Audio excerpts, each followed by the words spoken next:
Et puis, vous l'avez vu, je suis accompagné du maire de Bessan. S'il est là, ce n'est pas anodin.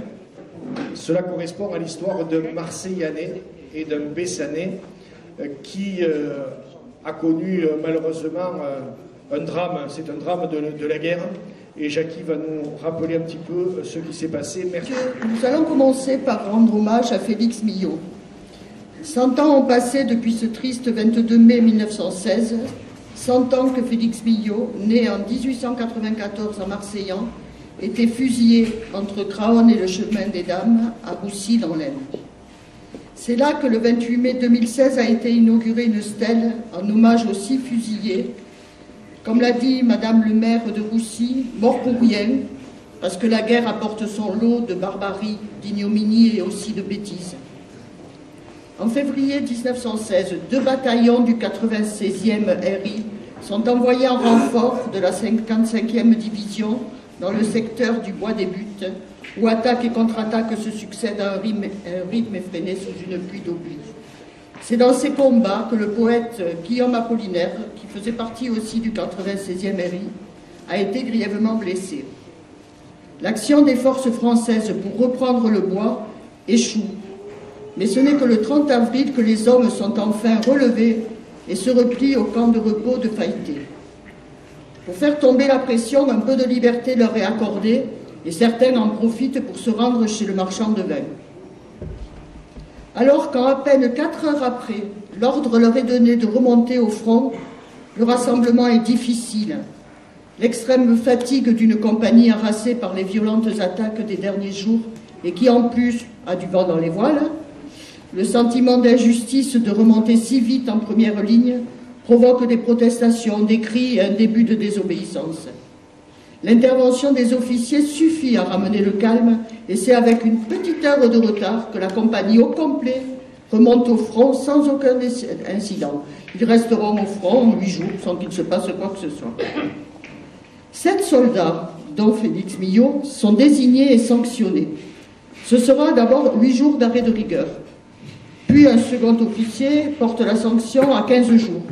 Puis à 25. Et là, la machine s'emballe.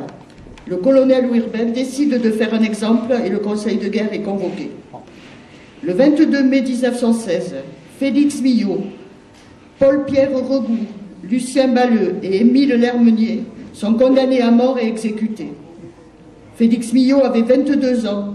Il avait été blessé 2 fois, en 14 et en 15. Aujourd'hui, les dossiers des procès des fusillés sont consultables en ligne sur le site Mémoire des Hommes. Les faits qui lui sont reprochés relèvent certes de la désobéissance militaire, mais en aucun cas, comme il est écrit, en présence de l'ennemi. Le mouvement d'humeur qui a duré 1 heure, Félix Millot va le payer de sa vie. Les Bessanais se sont de longue date indignés de l'injustice de son sort, et les anciens combattants ont fait en sorte que son nom soit gravé sur les 2 monuments aux morts du village de Bessan. Monsieur le maire pourra confirmer, mais bien, il confirme. Voilà.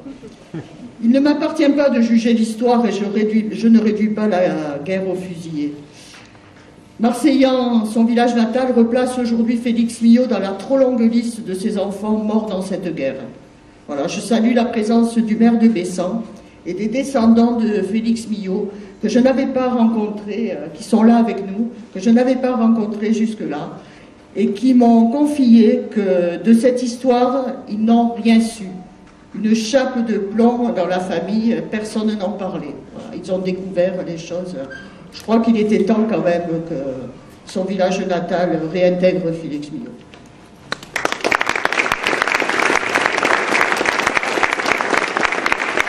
Vous vous rendez compte de ces personnes qui se sont un petit peu révoltées 1 heure durant parce qu'ils étaient fatigués, parce qu'ils avaient combattu depuis déjà 2-3 ans, et ils ont payé de leur vie simplement un petit mouvement d'humeur. Ils avaient 19-20 ans pour les fusiller à ce moment-là. Imaginons ce que peuvent ressentir évidemment la famille quand ces jeunes qui se sont battus, ont souffert, on se retrouve fusillés alors qu'ils ont défendu leur pays, c'est quand même dramatique. C'est dramatique pour les parents. Je m'imagine même pas ce qu'ils ont pu ressentir, eux, de perdre leur enfant, non pas au combat, mais simplement parce qu'il fallait peut-être donner un exemple de la part de leur hiérarchie.